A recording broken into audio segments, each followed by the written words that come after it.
ഹേ hello നമസ്കാരം, മിർച്ചിയാണ് നിങ്ങൾ കേട്ടോണ്ടിരിക്കുന്നത്. ഋഷിയാണ് ഇവിടെ മിർച്ചി ഹോട്ട് സീറ്റിന്റെ ഒരു ബ്രാൻഡ് ന്യൂ എപ്പിസോഡായിട്ട് വന്നിരിക്കുന്നത്. ഇന്ന് എന്റെ കൂടെ തൃശ്ശൂർ ഭാഗത്ത് നിന്ന് വരുന്ന ഒരു സുന്ദരി കുട്ടിയാണ്. പക്ഷെ മലയാളത്തിൽ ഭയങ്കര ബോൾഡ് എന്നുള്ള ഒരു ടാഗ് ലൈനിൽ ഇങ്ങനെ നടക്കുന്ന ഒരു കുട്ടിയാണ്. ആ ടാഗ് ലൈനെ കുറിച്ച് എന്താണ് കുട്ടിക്ക് പറയാനുള്ളത് എനിക്ക് അറിയില്ല. It's the gorgeous multi talented miss rowdy, Achamma, കാമുകി, അങ്ങനെ പല പേരിലാണ് അറിയപ്പെടുന്നത്. അപർണ ബാലമുരളി സിയർ. നമസ്കാരം. നമസ്കാരം. എന്നൊക്കെയുണ്ട് വിശേഷം? എങ്ങനെയുണ്ടായിരുന്നു ഇൻട്രൊഡക്ഷൻ? നന്നായിരുന്നു, എനിക്ക് ഇഷ്ടപ്പെട്ടു. ഈ ബോൾഡ് എന്നുള്ള ടാഗ് മടുത്തു തുടങ്ങിയോ? എല്ലാത്തിലും എന്തിനും ഏതിനും ഇപ്പൊ എല്ലാരും ബോൾഡ് എന്നാ പറയുന്നത്. പക്ഷെ ചെയ്തിട്ടുള്ള സിനിമകളിലൊക്കെ മിക്കതും ബോൾഡ് ആണല്ലോ. അത് ബോൾഡിനെക്കാട്ടിലും ഇപ്പൊ കുറച്ചെണ്ണത്തിലൊരു ചട്ടം പിത്താരോ ഒക്കെ ആണല്ലോ. ബോൾഡ് എന്ന് പറഞ്ഞു കഴിഞ്ഞാ ഇപ്പം ഇമ്മൈക്കനൊടികളിലൊക്കെ നമ്മുടെ നയൻതാര മാം ചെയ്ത പോലെയൊക്കെ കുറച്ചുകൂടെ വെച്ച് പറഞ്ഞു. നയൻതാര മാം കേൾക്കില്ല, എന്നാലും എനിക്കത് നാണോ. അതൊക്കെ പിന്നെ കിട്ടുകയാണെങ്കിൽ ബോൾഡ് എന്നൊക്കെ പറയുമ്പോ ഒരു രസമുണ്ട്. Alright, so be ready to have lots of fun with this pretty lady. Hi, ഞാൻ അപർണ ബാലമുരളി. ഞാനിപ്പോ ഹോട്ട് സീറ്റിൽ ഋഷിയോടൊപ്പം ഉണ്ട്. സംഗതി ഹോട്ടാണ്.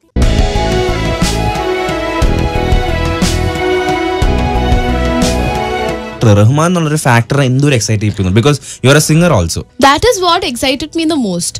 അപ്പൊ initially when I got a call, Rajeev Menon സാറിന്റെ ഓഫീസിൽ നിന്ന് എനിക്കൊരു കോൾ വന്നപ്പോ ഞാനൊന്ന് കൺഫേം ചെയ്തു, ഈ രാജീവ് മേനൻ തന്നെയാണ്.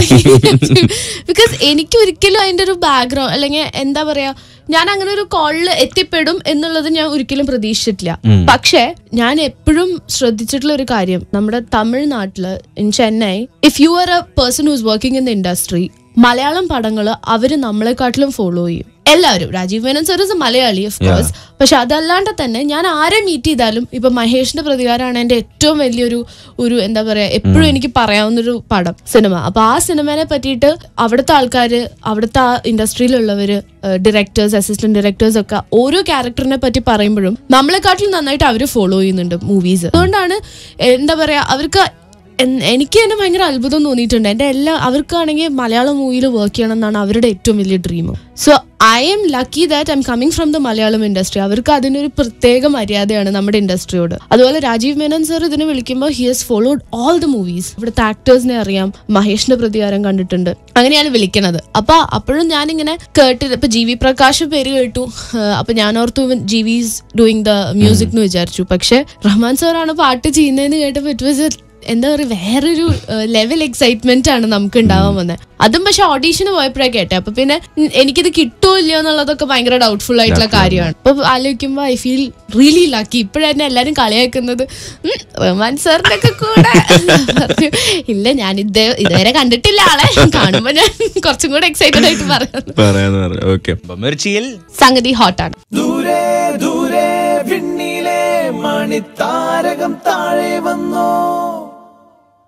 സിറ്റീസ് പഞ്ചി മ്യൂസിക് സ്റ്റേഷൻ മിർച്ചിയിൽ, മിർച്ചി ഹോട്ട് സീറ്റിൽ ഋഷിയാണ് ഇപ്പതാ കൂടെ. ആൻഡ് ഇന്ന് എന്റെ കൂടെ നമ്മളെല്ലാവരുടെയും ഫേവറേറ്റ് അപർണ ബാലമുരളിയാണ് ഉള്ളത്.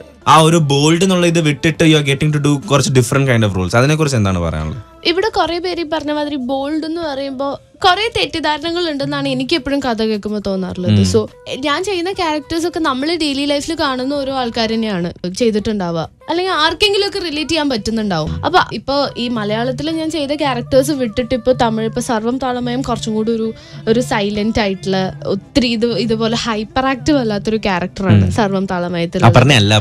ഞാനല്ല എന്ന് പറയാം, അല്ലെങ്കിൽ ഞാൻ കുറച്ചും കൂടി ഒരു സൈലന്റ് മീ ആണ്. ബാക്കി പക്ഷെ എല്ലാ പടത്തിലും എന്നെ ഭയങ്കര ഹൈപ്പർ ആക്റ്റീവ് ആയിട്ടാണ് കാണിച്ചിരിക്കുന്നത്.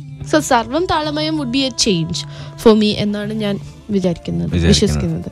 അള്ള രാമേന്ദ്രന്റെ ഒരു പക്ക ഫാമിലി ഉണ്ട് എനിക്കത് മിക്ക പടങ്ങളിലുണ്ടാവാറില്ല. പിന്നെ ഉണ്ടായിട്ടുള്ളത് ബിടെക്കിലാണ്, ഒരു ഹൈടെക് ഫാമിലി. ഞാൻ എന്നിട്ട് മൃദുലേട്ടന്റെ അടുത്ത് പറയും, ഇത്രയും നല്ലൊരു കുടുംബം, ഇത്രയും റിച്ച് ആയിട്ടുള്ള ഒരു ബോയ് ഫ്രണ്ട് എനിക്ക് ആദ്യമായിട്ടാണ് ഉണ്ടാവുന്നത് സിനിമയിൽ. അപ്പൊ അള്ള രാമേന്ദ്രന് ഒരു ഫുൾ ഫാമിലി ഉണ്ട്, ഒരു ഫുൾ ഫാമിലി മൂവിയാണ്. It's A beautiful movie.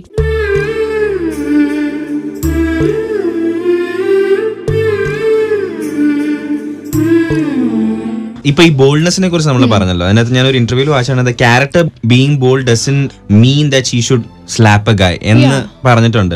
How do you define boldness to ഒരു ഫീമെയിൽ ക്യാരക്ടർ ഇൻ ദി ഒരു സ്ക്രിപ്റ്റിൽ വരുവാണെങ്കിൽ? എനിക്ക് ബേസിക്കലി എനിക്ക് കിട്ടുന്ന ക്യാരക്ടറിന് ഒരു ക്യാരക്ടർ ഉണ്ടാവണം.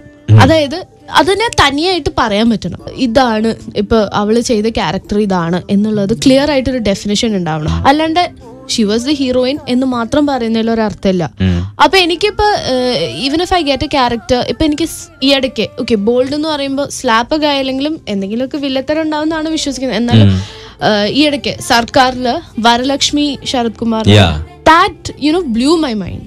അത്രയും നേരം I think she just came in the last 1 hour prominently ആ ഒരു മൂവിയിലും. പക്ഷെ ആ ഒരു ക്യാരക്ടർ എന്ന് പറഞ്ഞു കഴിഞ്ഞാൽ ഷീസ് നോട്ട് ദ ഹീറോയിൻ, എന്നാലും ആ ഒരു ക്യാരക്ടറിന് കിട്ടുന്ന ഒരു പവർ വേറെയാണ്.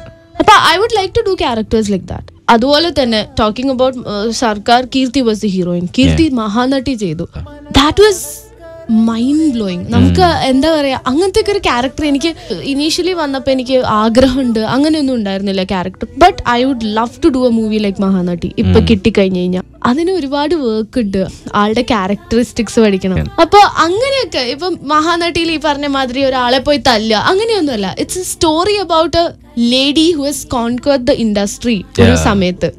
അങ്ങനെ ഒരു Okay, that makes sense. Mirchi Hot Seatil, we are in conversation with Aparna Balamurali. Stay tuned, more coming up. സംഗതി ഹോട്ടാണ്.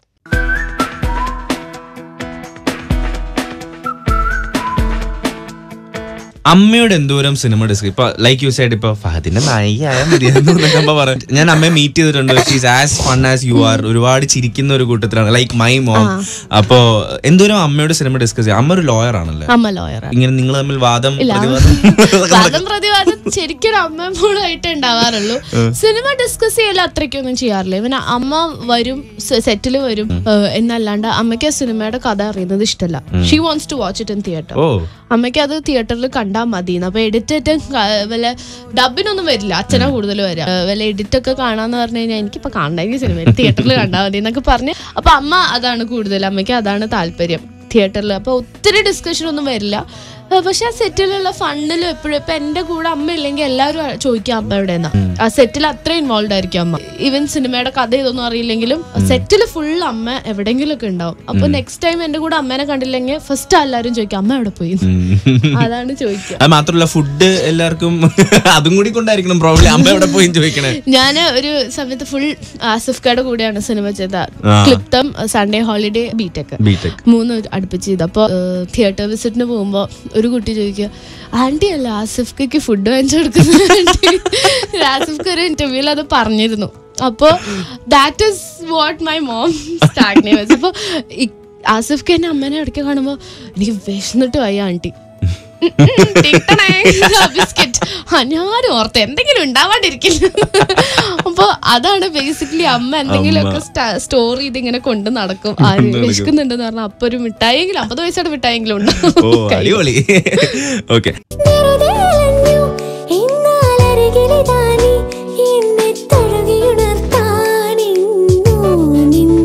വേറൊരു കാര്യം പറഞ്ഞത്, success of a film doesn't matter but the character and the performance do. അതും പറഞ്ഞിരിക്കുന്ന ഒരു കാര്യമാണ്. അപ്പോൾ ശരിക്കും ചെയ്യുന്ന കഥാപാത്രങ്ങളെ കുറിച്ചുള്ള criticisms probably might affect you, പക്ഷെ ആ സിനിമയുടെ success might or might not. Is that true about you? കാര്യം എന്താന്ന് വെച്ചാൽ ഇപ്പൊ ഞാൻ കഥ ഒക്കെ ആദ്യം കേൾക്കുമ്പോ എന്റെ അച്ഛനൊരിക്കുമായിരുന്നു. ഇപ്പൊ എന്റെ ഒരു കഥ കേൾക്കുമ്പോ ഞാൻ മാത്രമേ കേൾക്കുള്ളൂ. വൈ? ബിക്കോസ് എനിക്ക് ഇഷ്ടപ്പെടുന്ന ഒരു കഥ എന്റെ അച്ഛന് ഇഷ്ടപ്പെടണമെന്നില്ല. പിന്നെ എന്റെ അച്ഛന് ഇഷ്ടപ്പെടാത്തതുകൊണ്ട് എനിക്ക് അത് ചെയ്യാണ്ടിരിക്കണമെന്നില്ല. എനിക്ക് ചെയ്യണമെന്ന് തോന്നിയാ പിന്നെ അവരും പറയാൻ തുടങ്ങി you do it, if you like it you do it എന്ന് പറയാൻ തുടങ്ങി. അപ്പൊ അതാണ് ബേസിക്കലി ഒരു സിനിമയിൽ ഉണ്ടാവുന്ന ഇമ്പാക്ട്. ഇപ്പൊ ഞാൻ ചെയ്ത ഒരു സിനിമ എല്ലാവർക്കും ഇഷ്ടപ്പെടണമെന്നില്ല. ഇഷ്ടപ്പെടാത്തവരുണ്ടാവും, ഇഷ്ടപ്പെട്ടവരുണ്ടാവും. അപ്പൊ ആ ഒരു സിനിമയുടെ success and failure doesn't depend on, അതിൽ ഡിപ്പെൻഡ് ചെയ്തിട്ട് കാര്യമില്ല നമ്മൾ സക്സസിലും ഫെയിലിയറിലും ഒരു ഫുൾ സിനിമയുടെ. ഇപ്പൊ എനിക്ക് അതിൽ തോന്നിയിട്ടുള്ള ഏറ്റവും വലിയ example hi I M Tony എന്ന് പറഞ്ഞിട്ടുള്ള മൂവി ഉണ്ട്. ആസിഫ്, ലാൽ അങ്കിൾ, അവരുടെ ആ ഒരു മൂവി എന്ന് പറയുന്നത് ഞാൻ തിയേറ്ററിൽ കാണാത്തൊരു പടമാണ്. അത് ഞാൻ സ്കൂളിൽ പഠിക്കുമ്പോൾ ഉണ്ടായിരുന്ന ഒരു മൂവിയാണ്. അതിന്റെ പേരിൽ കുറെ പ്രശ്നങ്ങൾ ഉണ്ടായിരുന്നു. Girls wrote bad about the movie. പക്ഷെ ഞാൻ ആ മൂവി ഈ ഇടയ്ക്ക് ലാപ്ടോപ്പിൽ വെച്ച് കണ്ടപ്പോ that really, I freaked out seeing the movie. I actually like the movie. It's an amazing movie. അത് തിയേറ്റർ ഹിറ്റ് ആയില്ല എന്ന് വെച്ചിട്ട് ഇപ്പൊ അതിനെപ്പറ്റി ആൾക്കാരോട് ഒന്ന് പറയാൻ പറഞ്ഞു കഴിഞ്ഞാൽ people will talk big about it. ഇപ്പോഴും ആൾക്കാർ അതിനെപ്പറ്റി സംസാരിക്കുന്നവരുണ്ട്. അപ്പൊ അങ്ങനെ ഒരു സിനിമയിൽ അഭിനയിച്ച് ആ സിനിമ തിയേറ്ററിൽ വന്നൊരു ഫെയിലിയർ ആവുകയാണെങ്കിലും നമുക്കൊരു ആർട്ടിസ്റ്റ് എന്ന നിലയ്ക്ക് ഒരു സാറ്റിസ്ഫാക്ഷൻ ഉണ്ടാവും. അതാണ് ബേസിക്കലി എന്നെ മാറ്റർ ചെയ്യുന്ന ഒരു കാര്യം. ഇപ്പൊ ഞാനൊരു സിനിമ ചെയ്ത് I am happy about doing the movie. എന്താ പറയാ, അതിന്റെ സക്സസും ഫെയിലിയറും എന്നെ കുഴപ്പമില്ല, എന്തെങ്കിലും ആവട്ടെ, എല്ലാവർക്കും ഇഷ്ടപ്പെടുന്നില്ല, depends on A large audience. എനിക്ക് ബേസിക്കലി ഞാൻ നോക്കുക അതാണ്, ആ ഒരു സാറ്റിസ്ഫാക്ഷൻ എനിക്കൊരു ആർട്ടിസ്റ്റ് എന്ന നിലയ്ക്ക് എനിക്ക് കിട്ടണം. You are also into architecture അല്ലേ? അപ്പൊ ഇപ്പൊ എന്താ പഠിത്തൊക്കെ ഇങ്ങനെ പോയിക്കൊണ്ടിരിക്കുന്നുണ്ട്, കുറെ കാലമായിട്ട് പറയുന്നുണ്ട്. 2 വർഷം സ്കിപ്പ് ചെയ്തോണ്ട് കൂടുതലുള്ളവരൊക്കെ പഠിച്ചൊരു നില എത്തി. ഞാൻ ഇവിടെ എപ്പോഴെങ്കിലും ഒക്കെ എത്തുമായിരിക്കും. അതാ ഞാൻ ചോദിക്കാൻ വന്നത്, എന്തിനെ കുറിച്ചാണ് കൂടുതൽ passion? I mean of course ഒരുപാട് സിനിമകൾ വരുന്നുണ്ട്, പക്ഷെ ഇങ്ങനെ ഒരു സാധനം എടുത്ത് 2 വർഷത്തിന് ഗ്യാപ്പിന് ശേഷം വീണ്ടും പഠിക്കാൻ തുടങ്ങുന്നു, ഇന്റേൺഷിപ്പ് ചെയ്യുന്നു. അപ്പോ അതിനൊരു പാഷൻ വേണ്ടേ അങ്ങനെയൊക്കെ ചെയ്യാൻ? പിന്നെ എനിക്ക് ഭയങ്കര ഇഷ്ടമാണ്. ആർക്കിടെക്ചറും ഭയങ്കര ക്രിയേറ്റീവ് ആയിട്ടുള്ള ഒരു ഫീൽഡാണ്. ഞാൻ സിനിമയിലൊക്കെ വരുന്നതിന് മുന്നേ എടുത്തൊരു സംഭവമാണ് ആർക്കിടെക്ചർ. പക്ഷെ ആർക്കിടെക്ചർ എന്ന് പറയുന്നത് എടുക്കാനുണ്ടായ കാര്യം തന്നെ ബിക്കോസ് അതൊരു ക്രിയേറ്റീവ് ഫീൽഡ് ആയതുകൊണ്ട് എനിക്ക് ഇരുന്ന് പഠിക്കാൻ പറ്റില്ല. കുത്തിരുന്ന് ഒരു ഡോക്ടർ ആവാൻ പറഞ്ഞു. എന്റെ ഡോക്ടർ ആയിട്ടുള്ള അങ്കിള് പോലും പറഞ്ഞു ആ ഭാഗത്തേക്ക് പോരുത്. അതുകൊണ്ട് ഞാൻ എനിക്ക് പറ്റാവുന്ന പോലെ കുറച്ച് ക്രിയേറ്റീവ് ആയിട്ട് അല്ലെങ്കിൽ ചിന്തിച്ച് നമ്മളായിട്ട് നമ്മുടെ ഒരു ഹാപ്പി സ്പേസ് ആണ് to make something of our self. നമ്മളുടെ ചിന്തയിലുള്ള നമ്മൾക്ക് ആഗ്രഹമുള്ള എന്തെങ്കിലും ഉണ്ടാക്കാന്ന് പറയുന്നത് ഭയങ്കര സന്തോഷം തരുന്ന ഒരു കാര്യമാണ്. അത് എനിക്ക് തോന്നുന്നു എന്റെ കോളേജ് ഡേയ്സിലാണ് ഏറ്റവും കൂടുതൽ എനിക്കത് എൻജോയ് ചെയ്യാൻ പറ്റുക. ഞാനൊരു എന്റെ കോൺസെപ്റ്റിലുള്ള ഒരു വീടുണ്ടാക്കുക, അല്ലെങ്കിൽ ഒരു ഹോസ്പിറ്റല്, ഒരു തിയേറ്റർ, എന്താണെങ്കിലും എന്തുണ്ടാക്കാനാണെങ്കിലും നമുക്കൊരു ഫ്രീഡം ഉണ്ട്. സ്പെഷ്യലി പഠിക്കുന്ന കാലത്ത് നമ്മൾ നോംസ് ഒക്കെ നോക്കുമെങ്കിലും ആ ഡിസൈനിന്റെ ഒരു കോൺസെപ്റ്റിന് നമ്മുടെ ഒരു ഫ്രീഡം ഉണ്ട്. അതാണ് എനിക്ക് ഏറ്റവും ഇഷ്ടമുള്ള ഒരു കാര്യം ആർക്കിടെക്ചറിൽ. അപ്പോൾ ഇത്രയും പടം ഉണ്ടായിട്ട് പോലും I am not leaving architectures because I love architecture. അതുകൊണ്ട് തന്നെയാണ് ഞാൻ പഠിക്കുന്നത്. അല്ലെങ്കിൽ ഇപ്പോൾ ഒരു ഡിഗ്രി മതിയെങ്കിൽ ഇപ്പോഴും എനിക്ക് ഡ്രോപ്പ് ചെയ്ത് ഏതെങ്കിലും ഒരു ഡിഗ്രി എടുക്കാം. പക്ഷെ ഞാൻ അത് ചെയ്യാത്തത് ബിക്കോസ് അതൊരു ഭയങ്കര ഒരു ക്രിയേറ്റീവ് ആയിട്ടുള്ള ഒരു ഫീൽഡാണ്. I would love to continue it. Okay. And film സെറ്റിൽ പോകുമ്പോൾ ആ ഒരു ആംഗിൾ എപ്പോഴെങ്കിലും ഫിലിം സെറ്റ് ഒക്കെ ശരിക്കും ഒബ്സർവ് ചെയ്യാറുണ്ട്? സജഷൻസ് അല്ല, പക്ഷെ ഐ ലേൺ എ ലോട്ട്. മഹേഷിന്റെ സ്റ്റുഡിയോ ഫുൾ സെറ്റ് ആയിരുന്നു. അപ്പൊ അജയൻ ചാലിശ്ശേരി, അജയേട്ടന്റെ അടുത്ത് ഞാൻ എന്നിട്ട് ചോദിക്കും എങ്ങനെയാ ചെയ്തേ, അങ്ങനെ ചെയ്തത്. അപ്പൊ അജയേട്ടൻ as good as an architect he has to work on it. അല്ലെങ്കിൽ ഇപ്പൊ എന്റെ കൂടെ ഉള്ളൊരു കുട്ടി, എന്റെ ഫ്രണ്ട് ആർട്ട് ഡയറക്ഷനിലേക്ക് പോകാനാണ് ആഗ്രഹിക്കുന്നത്. അപ്പൊ അവൻ ഈ പറഞ്ഞ പോലെ അജയേട്ടന്റെ അടുത്ത് കോൺടാക്ട് ചെയ്തു എന്നൊക്കെ പറയുന്നുണ്ടായിരുന്നു. അപ്പൊ ബേസിക്കലി ഇറ്റ്സ് വെരി കണക്റ്റഡ്. അത് നമ്മൾ തന്നെ ഒബ്സർവ് ചെയ്ത് പോവും ഓരോ കാര്യങ്ങൾ. അല്ലെങ്കിൽ അത് സിനിമയിൽ ഉണ്ടാക്കുന്ന എല്ലാത്തിനും ഒരു ബ്യൂട്ടി എക്സ്ട്രാ ഉണ്ട്. It's to create a space. അതൊക്കെ ഭയങ്കര രസം. ഒരു നിമിഷ നേരം കൊണ്ട് നമ്മൾ വിചാരിക്കാത്തൊരു സംഭവം അവിടെ ഉണ്ടാവാന്നൊക്കെ പറയുന്നത്. അത് അപ്പൊ ഞാൻ അജയേട്ടൻ്റെ അടുത്ത് ഇങ്ങനെ കുറേ ചോദിക്കും, ഇത് എങ്ങനെയാ അങ്ങനെ ചെയ്യുന്നത്, ഇത് ഫുള്ള് എങ്ങനെയാ പണിതെടുത്ത്. കാര്യം ഒരു വീടൊക്കെ പണിയാൻ ഒരുപാട് സമയം എടുക്കും. പക്ഷെ ഇവര് അത് പെട്ടെന്ന് പണിതൊക്കെ തീർത്ത് നല്ല ക്യൂട്ടായിട്ട് ഭംഗിയായിട്ട് ഉണ്ടാവും. അപ്പൊ അങ്ങനെയൊക്കെ കുറെ റിലേറ്റഡ് ആണത്.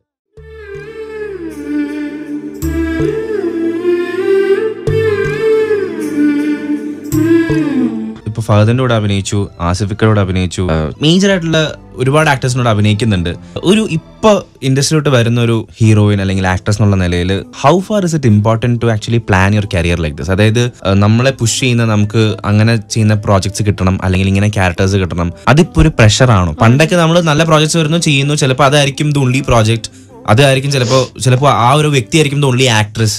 ഇപ്പൊ അങ്ങനെയല്ല, ടാലന്റും ഒരുപാടുണ്ട്, ഒരുപാട് പ്രോജക്ട്സും ഉണ്ട്. So how far that is important? അങ്ങനെ ചിന്തിച്ചിട്ടുണ്ടോ? It's very important. ചിലപ്പോൾ നമ്മളെ വിളിക്കുന്ന ആൾക്കാർ നമ്മൾ പ്രീവിയസ് ഏത് മൂവി ചെയ്തു എന്നൊക്കെ നോക്കി വിളിക്കുന്നവരുണ്ട്. One thing I don't like is some people just look at the prestige of the movie I have done before. അത് എനിക്ക് ഇഷ്ടമല്ല. അത് പൊതുവെ എനിക്ക് തീരെ ഇഷ്ടമില്ലാത്തൊരു കാര്യമാണ്. ലൈക്ക് ഞാനൊരു മൂവി ചെയ്തു, അത് എനിക്കൊരു കോൺഫിഡൻസ് ഉണ്ട് ഞാനത് ചെയ്യുമ്പോൾ. പക്ഷെ അതിനെ ഡിപ്പെൻഡ് ചെയ്ത് ചിലപ്പോൾ അടുത്ത പടത്തിന് വിളിക്കുകയും വിളിക്കാണ്ടിരിക്കുകയും ചെയ്യുന്നവരുണ്ട്. അങ്ങനെ നോക്കുമ്പോൾ കുറെ പേര് കോൺഷ്യസ് ആണ്. എന്ത് ചെയ്യുന്നു, നമ്മൾ ഏത് സെറ്റിന്റെ കൂടെ ചെയ്യുന്നു, ഏത് ടീമിന്റെ കൂടെ ചെയ്യുന്നു എന്നുള്ളത് ഭയങ്കര കോൺഷ്യസ് ആണ്. പക്ഷെ ഇന്നത്തെ നമ്മുടെ ഒരു ഓഡിയൻസിന്റെ ഇത് വെച്ചിട്ട് നമ്മൾ ഏത് ടീമിന്റെ കൂടെ, ഏത് ഓഡിയൻസ്, ഏത് ഹീറോയിന്റെ കൂടെ ഒന്നുമില്ല. നല്ലൊരു മൂവി ആണെങ്കിൽ അത് ഇവിടെ വിജയിച്ചിരിക്കും. അതെങ്ങനെയാണെങ്കിലും എങ്ങനെയെങ്കിലും അതൊരു ഡിസ്കഷനിലുള്ള ടോപ്പിക് ആയിരിക്കും. അപ്പോൾ എന്നെ സംബന്ധിച്ച് ഞാൻ അതാണ് കൂടുതൽ നോക്കാറുള്ളത് than the hero or set. എപ്പോഴും നല്ലൊരു സെറ്റ് ആണെങ്കിൽ നമുക്കൊരു കോൺഫിഡൻസ് ഉണ്ടാവും. ഇപ്പോൾ ഒരു നല്ല ക്യാമറാമാൻ, എക്സ്പീരിയൻസ്ഡ് ഒരു ക്യാമറാമാൻ, അല്ലെങ്കിൽ ഇപ്പോൾ ബിടെക് എന്നെ ഇപ്പം എല്ലാവരും എൻ്റെ അടുത്ത് പറഞ്ഞു ഒന്നും ചെയ്യാനില്ലല്ലോ അതിൽ എന്ന് കുറേ പേര് പടം ഇറങ്ങിക്കഴിഞ്ഞിട്ട് ചോദിച്ചിട്ടുണ്ട്. പക്ഷെ ഞാൻ നേരത്തെ പറഞ്ഞ സാറ്റിസ്ഫാക്ഷൻ എനിക്ക് നല്ലോണം ഉണ്ട്. It was a wonderful team. മൃദുലേട്ടൻ ഡെബ്യൂ ഡയറക്ടർ ആണെങ്കിലും VKP സാറിന്റെ കൂടെ ഒരുപാട് വർഷം വർക്ക് ചെയ്തിട്ടുണ്ട്. ആസിഫ്കയുടെ കൂടെ, അതുപോലെ മനോജ് കട്ടോയി എന്ന് പറയുന്ന സിനിമാറ്റോഗ്രാഫർ, കുറെ ബോളിവുഡ് മൂവീസിൽ വർക്ക് ചെയ്ത ആള്. അപ്പൊ അങ്ങനെയൊക്കെ ഒരു സെറ്റ്, മാക്രോ പ്രൊഡക്ഷൻ, അങ്ങനെ ഒരു ടീമായിട്ട് നമുക്ക് എപ്പോഴും കിട്ടില്ല. പക്ഷെ അത് കിട്ടുമ്പോൾ will think on it. Character okay, ക്യാരക്ടറും എനിക്ക് ഭയങ്കര പേഴ്സണലി എനിക്ക് ഭയങ്കര ഇഷ്ടപ്പെട്ടൊരു ക്യാരക്ടറാണ് എൻ്റെ പ്രിയ എന്ന് പറഞ്ഞിട്ട്. അപ്പോൾ ക്യാരക്ടർ നമ്മൾ നോക്കും, പക്ഷെ നമ്മൾ ആ സെറ്റ് ഒന്ന് റീതിങ്ക് ചെയ്യും. അങ്ങനെ ഒരു ടീം കിട്ടില്ല, എപ്പോഴും കിട്ടില്ല നമുക്ക്. എഡിറ്റർ മഹേഷ് ഏട്ടനായിരുന്നു എഡിറ്റർ.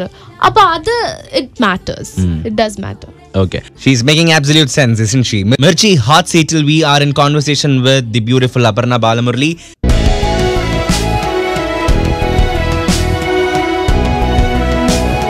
ഒരു രാജമല്ലി ആ പാട്ടൊക്കെ ഇറങ്ങുന്ന സമയത്ത് അപർണയ്ക്ക് എത്ര വയസ്സുണ്ടോ? ഞാൻ ജസ്റ്റ് ജനിച്ചിട്ടേ ഉള്ളൂ, സത്യം. എങ്ങനെയുണ്ട് ചാക്കോച്ചൻ? എനിക്കറിയാം ഹീസ് ചാമിങ് പേഴ്സൺ, അതിപ്പോഴും എല്ലാവർക്കും അറിയാം. ബട്ട് ബാക്കിയുള്ള സിനിമകളെ വെച്ച് നോക്കുമ്പോൾ അല്ലെങ്കിൽ ബാക്കിയുള്ള സെറ്റുകൾ ആക്ടേഴ്സ് ഒക്കെ വെച്ച് നോക്കുമ്പോൾ ചാക്കോച്ചന് എന്തെങ്കിലും ഒരു യുണീക് സംഭവം തോന്നിയോ? The way he carries himself എന്തെങ്കിലും? ചാക്കോച്ചന്റെ അടുത്ത് പോയാൽ തന്നെ നമുക്ക് ഭയങ്കര ഫാമിലി ഫീലാ. ചാക്കോച്ചൻ ഇങ്ങനെ എന്തുകൊണ്ടൊരു വിശേഷം എന്ന് പറഞ്ഞാൽ ആദ്യം തന്നെ നമ്മളായിട്ട് ഭയങ്കര സെറ്റായി. ചാക്കോച്ചനും ഞാൻ അടിയാവും ഇടയ്ക്ക്, മറ്റേ ഞങ്ങളുടെ പ്രായത്തിന്റെ കണക്ക് പറഞ്ഞിട്ട്. ഞാൻ പറഞ്ഞു 2ാം ക്ലാസ്സിൽ ഞാൻ നിങ്ങളുടെ പടം കണ്ടാന്ന് പറയുമ്പോ നിനക്ക് നീ നോണ പറയാ. എന്നിട്ട് ചാക്കോച്ചൻ ഭയങ്കര അലമ്പുണ്ടാക്കും. ഞങ്ങൾ അങ്ങനെ അത്രയും ഫണ്ണാണ് ആള്. എന്താ പറയാ, ആളുടെ സീനിയോറിറ്റി നോക്കുമ്പോ ആള് ഞാൻ പറഞ്ഞ മാതിരി ഞാൻ ജനിക്കുമ്പോ എപ്പോഴോ ആളാണ്. എന്നിട്ടും നമ്മുടെ അടുത്ത് ഇപ്പോഴും നമ്മൾ വർക്ക് ചെയ്യുമ്പോൾ നമുക്ക് അങ്ങനെ തോന്നില്ല ഒരിക്കലും നമ്മൾ ഇത്രയും സീനിയർ ആയിട്ടുള്ള ഒരാളുടെ കൂടെ വർക്ക് ചെയ്യുന്നുള്ളൊരു ഫീലൊന്നുമില്ല. ആള് ഭയങ്കര ബിന്ദാസാണ് സെറ്റിലൊക്കെ. ഇപ്പൊ ഇൻസ്റ്റാഗ്രാം അക്കൗണ്ടിൽ മറ്റേ ആ ഒരു എയർപ്ലെയിൻ വിടുന്ന വീഡിയോ അതന്നെയാണ്, അങ്ങനെ തന്നെയാണ് ആള്. പ്രിയ ചേച്ചിയും അടിപൊളിയാണ്. പ്രിയ ചേച്ചിയുടെ കൂടെ കൂടിയാ നമ്മളിങ്ങനെ കുറെ എന്തെങ്കിലുമൊക്കെ കേട്ടിങ്ങനെ സമയം പോകുന്നത് അറിയാണ്ടിരിക്കും. ഞങ്ങളപ്പോ ഒരു US ട്രിപ്പിലാണ് ആദ്യമായിട്ട് ഞങ്ങള് കാണുന്നത്, മീറ്റ് ചെയ്യുന്നത്. അപ്പൊ തുടങ്ങി ഭയങ്കര കമ്പനിയാണ് ആള്. ഓക്കെ, വേറൊരു important question. Now this is really important because ഒന്ന് എല്ലാ ഇൻഡസ്ട്രീസിനെയും ക്യാച്ച് ചെയ്തിരിക്കുന്ന ഒരു സംഭവമാണ് മീറ്റു എന്ന് പറയുന്ന സംഭവം. Okay, what do you think it is doing to the industry as such? ഇപ്പോൾ ഐ എം നോട്ട് ആസ്കിങ് എന്തെങ്കിലും എക്സ്പീരിയൻസ് ഉണ്ടോ, അങ്ങനെയൊന്നും അല്ല. മൊത്തത്തിൽ മീറ്റുവിനെ കുറിച്ച് അപർണയുടെ ഒരു വൈബ് എന്താണ്? എൻ്റെ ഒരു വൈബ് എന്ന് പറയുന്നത് എനിക്ക് it's good in a way that if at all people tend to do it again, people will be a bit scared. ഇന്നാണ് സോഷ്യൽ മീഡിയ റെലവെന്റ് ആയത്. പക്ഷെ അറ്റ് ദ സെയിം ടൈം എനിക്ക് ഉള്ളൊരു പേടി അല്ലെങ്കിൽ എനിക്കുള്ളൊരു ഡൗട്ട് എന്താന്ന് വെച്ചാൽ it is kind of affecting the new people coming in side the industry. ഇപ്പൊ അവരുടെ ഇപ്പൊ സിനിമയിൽ അഭിനയിക്കാന്ന് പറയുമ്പോൾ തന്നെ എല്ലാ വീട്ടുകാർക്കും ഉണ്ടാവുന്ന ഒരു സെക്കൻഡ് തോട്ട് ഉണ്ട്. അത് പണ്ട് മുതലേ ഉള്ളൊരു ശീലമാണ്. അത് ഇങ്ങനത്തെ വിഷയങ്ങൾ വരുമ്പോൾ അത് കൂടും. ചിലപ്പോൾ ഈ ഇൻഡസ്ട്രിയിൽ അത് വളരെയധികം കൂടിക്കൊണ്ടിരിക്കും.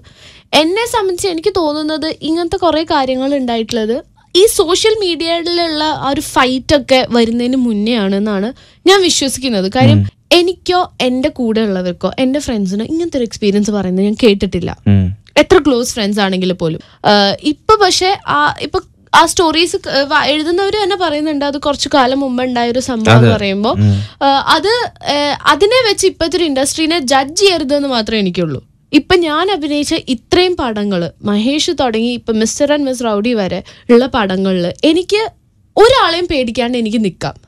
I will reach safe at home. ഞാൻ എപ്പോഴും സേഫ് ആയിട്ട് വീട്ടിലെത്തും. അത് ഫോളോ അപ്പ് ചെയ്യാനൊരു നല്ല പ്രൊഡക്ഷൻ കൺട്രോളർ ഉണ്ടാവും. എന്നെ കൊണ്ടാക്കാനുള്ള ഒരു ഡ്രൈവർ ചേട്ടൻ അടിപൊളിയായിരിക്കും. ഡയറക്ടർ എപ്പോഴും എൻ്റെ ഇപ്പൊ ദിലീഷ് ചേട്ടനാണെങ്കിലും മൃദുലേട്ടനാണെങ്കിലും ശരി, ആരാണെങ്കിലും എനിക്ക് ഇതുവരെ ഒരു പൊട്ട എക്സ്പീരിയൻസ് ഉണ്ടായിട്ടില്ല. അപ്പൊ എന്നെ സംബന്ധിച്ച് എനിക്ക് ആ ഒരു ഫിയർ എല്ലാവർക്കും വരരുതെന്ന് മാത്രമേ എനിക്കൊരു ഇതുള്ളൂ. ഫിയർ വരണം. ഇപ്പൊ അങ്ങനെ ഒരു മിസ്ബിഹേവ് ചെയ്യാനുള്ള ടെൻഡൻസി ആർക്കെങ്കിലും ഉണ്ടെങ്കിൽ അവർക്കിടയിൽ ഒരു ഫിയർ വരും. അതാണ് മീറ്റൂനെ കൊണ്ടുള്ള ഗുണം. പക്ഷെ ഇത് കുറച്ചു കാലം മുമ്പേ ഉള്ള ഇഷ്യൂ വെച്ചിട്ട് ഇപ്പൊ നമ്മൾ ഇൻഡസ്ട്രീനെ ജഡ്ജ് ചെയ്യരുതെന്ന് മാത്രമേ എനിക്കുള്ളൂ. പേഴ്സണലി എനിക്ക് ഞാനതാ പറഞ്ഞു, ഇത്രയും അത്യാവശ്യം ഒരു 7 to 8 സെറ്റ്സ് ഞാൻ പോയിട്ടുണ്ടെങ്കിൽ അവിടെ ഒരു പ്രശ്നം എനിക്ക് ഫേസ് ചെയ്യേണ്ടി വന്നിട്ടില്ല.